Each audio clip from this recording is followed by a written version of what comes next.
48 de la mañana vamos a meternos con los números que hablan, porque los números nunca son fríos, y no son ni buenos ni malos, sino que dicen cosas. Así es, bueno, a partir del índice de precios consumidor Ciudad de Buenos Aires, que se conoció ayer, 4%, con una leve baja del 0,2%, y este es la variación que hay que mirar, porque bajó el índice de precios de la Ciudad de Buenos Aires, que no refleja exactamente el IPC nacional, por esto que contábamos, ¿no? Cómo ponderan los distintos rubros en la canasta. En el IPC de la Ciudad de Buenos Aires tiene un mayor peso lo que es tarifa de transporte, colegios, medicina prepaga y servicios, lo que se llama de mayor peso en el índice de precios al consumidor a nivel nacional, y los alimentos se están moviendo muy por debajo del promedio. En la Ciudad de Buenos Aires 2,2%. Y ahí es donde el gobierno va a decir, bueno, estamos bajando la núcleo. La inflación núcleo o core, o como se le quiera decir, es la evolución de los precios sin considerar lo que se llama regulados. Regulados básicamente son tarifas o precios donde interviene directamente las políticas públicas. Por ejemplo, segmento de transporte y distribución de la tarifa de electricidad, no así del costo de energía, que por eso está subsidiado. Ahí no fija. Bueno, tiene mecanismos para fijar precios, pero no es exactamente el segmento regulado.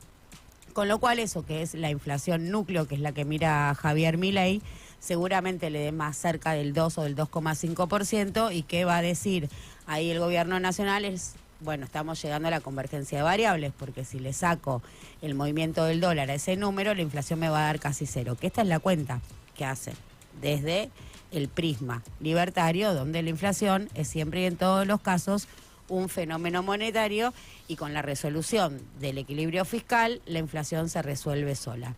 ¿Quién salió a decirle, mirá, no, lo que vas a decir el jueves no? Porque ya anticipado, digo, estamos un poco corriendo. ¿Quién salió a decirle, mira, así el jueves te dé 3,6 y así la inflación núcleo te marque que estás muy cerca del 2?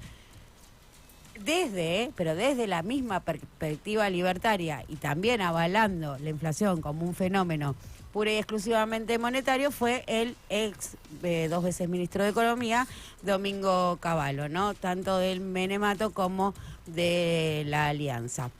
Un ministro que hasta hace muy poco para Javier Milei era el mejor ministro que había tenido la historia argentina. Me reservo un lugar de reconocimiento para Domingo Cavallo, que es quizás el único economista argentino que presentó una tesis de doctorado con un modelo económico, vino, lo aplicó y en una primera instancia le resultó exitoso, que fue la convertibilidad. En una primera instancia, sí, la idea de la convertibilidad era contener la inflación y estabilizar la macro. Sí, eso se consiguió, y a partir de un modelo teórico, de la implementación de un modelo teórico.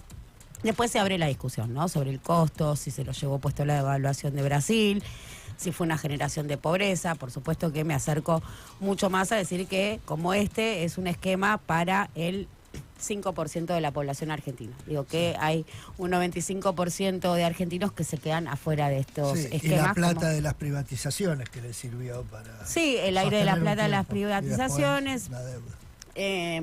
Exactamente, eso le dio un aire, que también es uno de los frentes que tiene abierto este gobierno, donde, bueno, avanza con zapatillas de plomo, porque para salir, digo, no son empresas que generen un gran apetito inversor tal cual están presentadas, seguramente vayan a un desguace. Caso emblemático, Televisión Pública, sí, enteran, llave en mano, no la quiere nadie, pero tenés un megamóvil que es como un estudio de televisión portátil, vendés el móvil, alquilás los estudios. Bueno, un poco así es lo que se va manejando. Las empresas más sólidas para salir a la venta ya son IMSA, lo veníamos contando, y Tandanor, que Tandanor es superavitario, es un astillero superavitario, y además desemboca en lo que mal llamamos la hidrovía, que es la red troncal navegable del Paraná.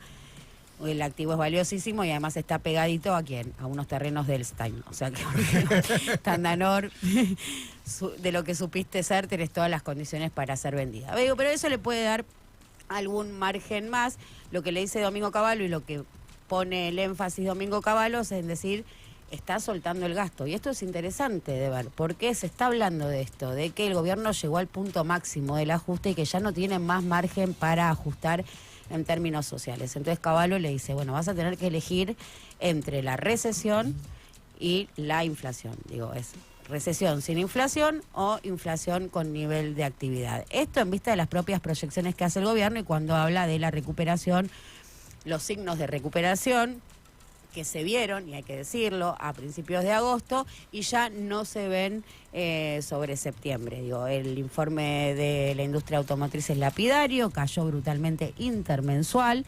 Lo mismo sucede con los rubros industriales. Y una vez más, ¿no? Digo, en la medida en la que la economía se empieza a recuperar, te ejerce presión sobre las reservas, porque hay una relación directa entre crecimiento y necesidad importadora. Importadora que también marca Domingo Cavallo sobre la presión que va a ejercer en las reservas. Y acá tenemos un doble frente, porque tenemos por un lado flujo y por el otro lado stock.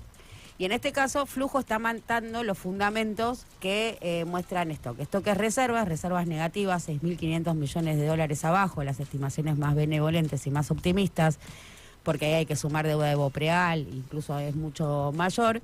Estiman que va a terminar el año en niveles de reservas negativas similares a las que entregó el gobierno anterior, cerca de los 11.000 millones de dólares, y la pregunta es cómo vas a pagar todo lo que necesitas importar, los vencimientos, sin tener reservas. Pero mientras tanto, funciona con el flujo, este flujo que está matando los fundamentos y que te dan este veranito financiero.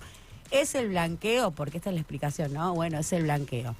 El blanqueo per se no, porque blanqueo per se, vamos a ver los números de blanqueo, entraron al sistema financiero 12.000 millones de dólares. Es un número. Nada que ver con el de Mauricio Macri, otras características. Esto es liquidez, estos son dólares físicos, es comparar peras con manzanas. Macri consiguió más de 100.000, acá hay 13.000, pero estos 13.000 son crocantes. Están depositados en las cuentas CERA, estas cuentas especiales para la exteriorización de activos, con lo cual todavía no configuran depósitos y los bancos no tienen la obligación de enviar los encajes al Banco Central para acumular reservas hasta que no sean pasados a depósitos en dólares. ¿Por qué? Porque hay muchas posibilidades que ya autorizada el plazo para que vos los puedas retirar, te los lleves y los pases o a cajas de seguridad o los pongas abajo del colchón, o en el mejor de los casos, que es la apuesta del gobierno, lo uses para comprar un auto, un departamento o se lo prestes a empresas. Y esto es lo que estamos viendo. Por eso sí hay un aire en el flujo y tiene que ver con los préstamos al sector privado. Esos de los 12.000 millones de dólares, hay 2.000 que ya se volcaron al crédito. Y esto lo vemos en la deuda que consiguió, por ejemplo, Pampa Energía, que salió a buscar 300 millones de dólares y los consiguió. En el caso de Pampa es para fortalecer su producción en el bloque que tiene en la cuenca neuquina, para la producción gasífera a la que se dedica Pampa. Lo propio YPF, en el caso de YPF es para recomprar deuda anterior, como las tasas son mejores. Es impresionante las tasas que se están consiguiendo, entre 5 y 8%. Es una tasa muy baja. YPF es para mejorar las tasas. Tenía un crédito anterior, una tasa más alta, recompra esa deuda con una tasa más baja. También sale a rescatar su deuda, y el Banco Galicia, que sale a buscar financiamiento para pagar la compra que hizo el HSBC, que acaba de fusionarse, el banco que es propiedad de la familia Eskenazi y de los Brown Menéndez. Con lo cual ahí, bueno, todos celebran y todos reconocen, hay coincidencia total entre los economistas, que esta reactivación del crédito en dólares es lo que le está permitiendo. ¿Por qué? Porque cuando vos das un crédito en dólares, primero, para tomar un crédito en dólares hay que decir que hay una condición excluyente, que tenés que ser exportador, tenés que exportar. En estos casos vimos todas empresas que exportaban, Banco Galicia no, pero Banco Galicia tiene flujo de dólares. Claro. O sea, vos lo que tenés que hacer es tener capacidad de repago.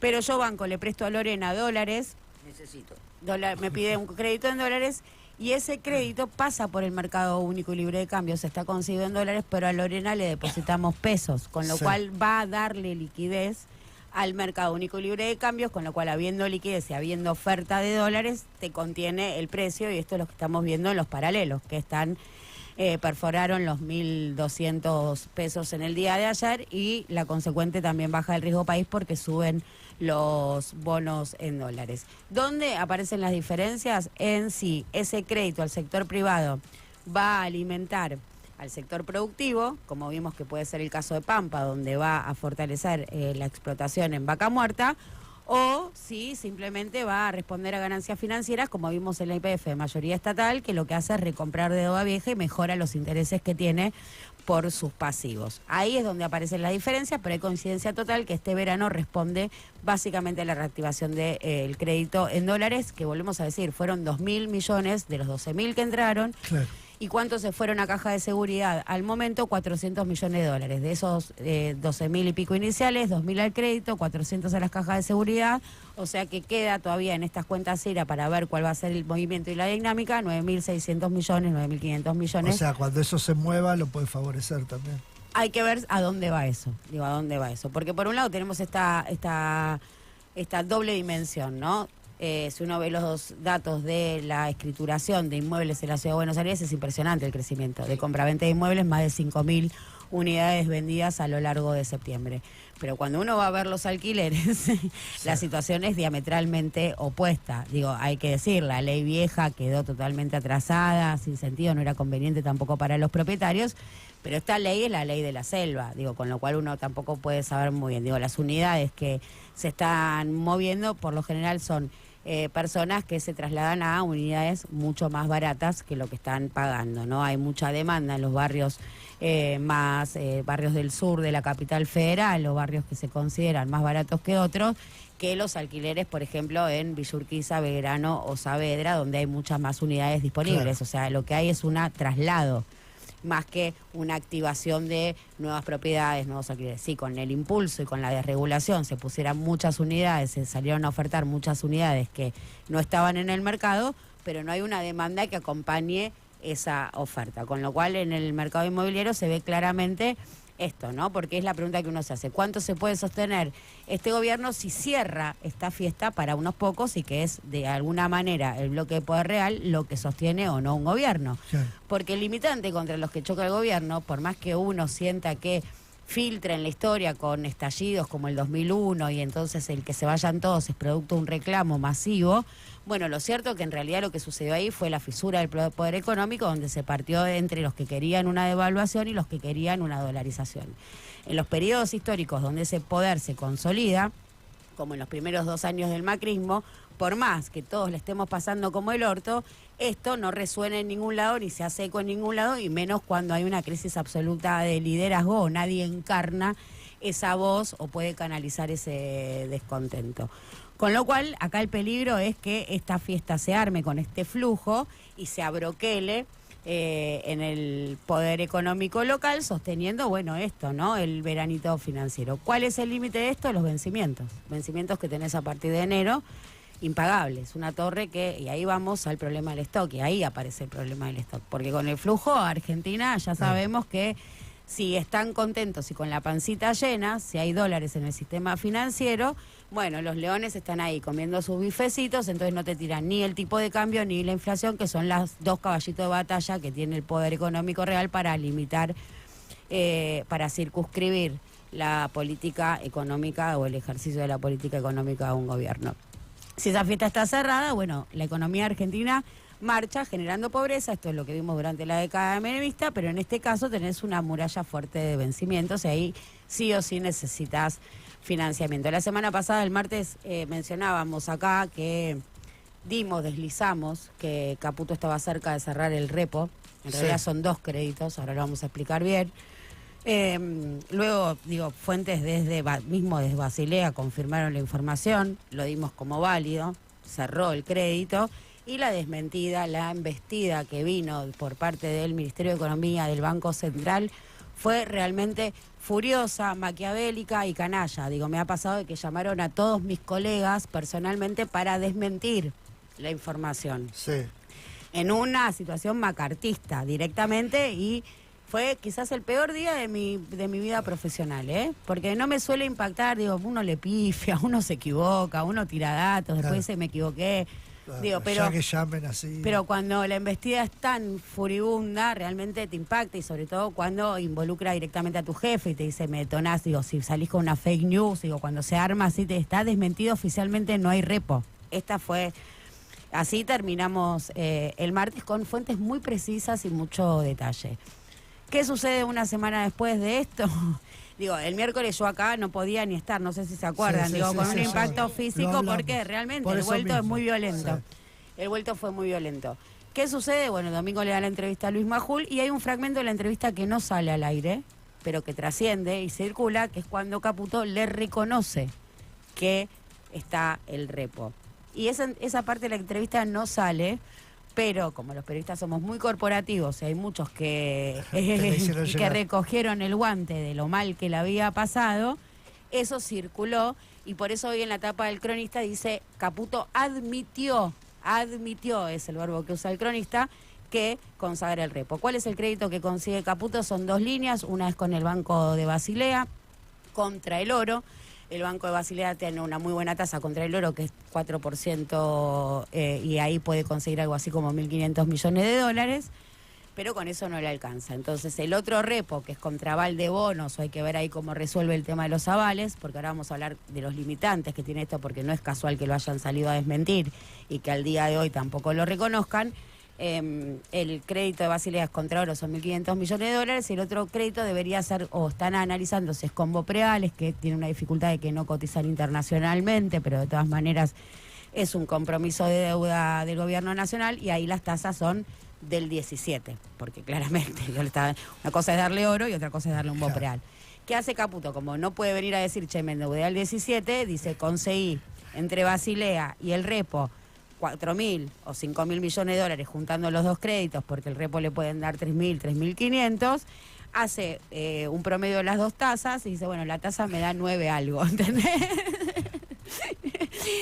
Esto además de que es bien toto, digo, es una timba muy a lo toto, y además choca contra otro limitante, que es este. Esa plata que ingresa a la Argentina para la contabilización de reservas que hace el Fondo Monetario Internacional no son reservas netas, son reservas brutas, porque vos lo debés. Entonces, ¿cómo lo contabiliza? Como reservas negativas. Te restan. Vos tenés los dólares, que son una señal para el mercado local, son el reaseguro de pagar los vencimientos, pero a la meta escrita que vos tenés que cumplir, eso es negativo.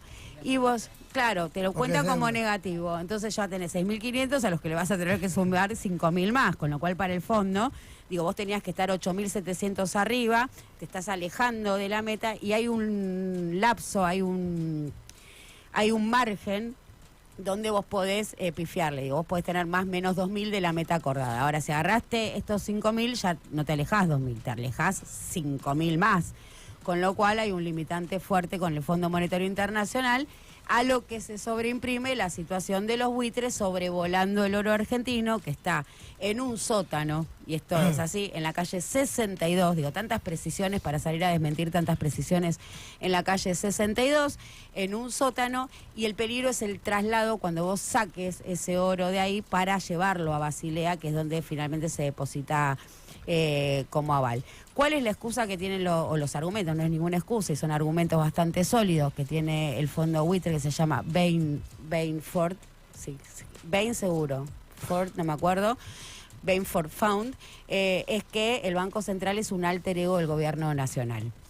Y ahí el argumento de Caputo y de Pablo Quirno, que ayer lo confirma, porque después de que se sabe que Caputo había reconocido finalmente que tenía el repo y Pablo Quirno estaba en la Bolsa de Comercio y los periodistas lo interpelan, Pablo Quirno responde, no sé nada del repo porque es una transacción que lleva adelante el Banco Central, despegándose porque se habla de ahí de alter ego. Ahora, ¿cuál es la característica que tiene que sea el Banco Central el que esté llevando adelante estas negociaciones, que es clave?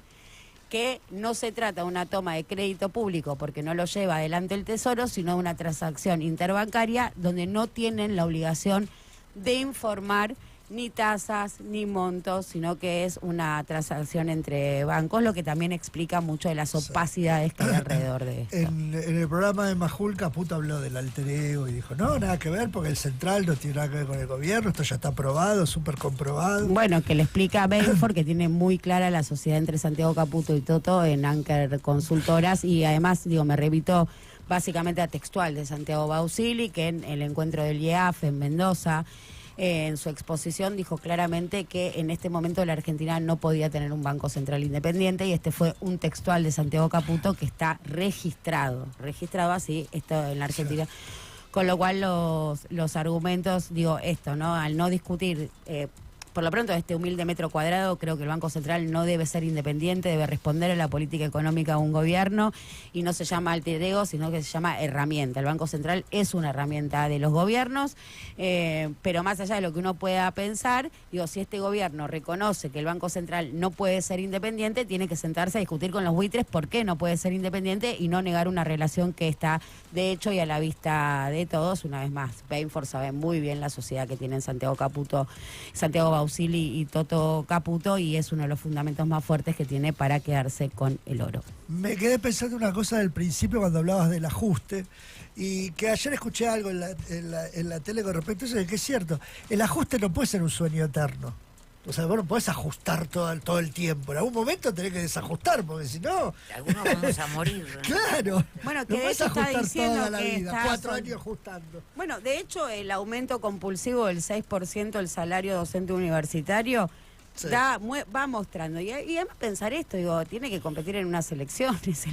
Tiene que competir en unas elecciones el año que viene. Sí. Por eso Cavallo se lo plantea así, porque además Cavallo muestra técnicamente, y por ahí esto es una cosa más técnica, muestra técnicamente cómo crece la base monetaria más allá del apretón del ajuste del gasto público. El gasto público está haciendo maquillaje ya a esta altura del partido, digo, no está modificando el amperímetro respecto al equilibrio fiscal, y una vez más, ¿no? Digo, hablamos mucho del equilibrio fiscal, el equilibrio fiscal es una herramienta, digo, el equilibrio fiscal no necesariamente es superávit, equilibrio fiscal es que vos arbitrás gasto o retracción, sí, o depende de las coyunturas, es contracíclico, es un ejercicio.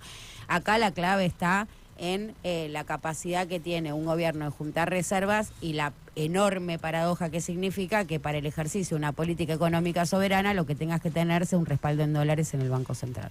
Los números hablan, si vos querés entenderlos, escuchá a Luciana Glesser.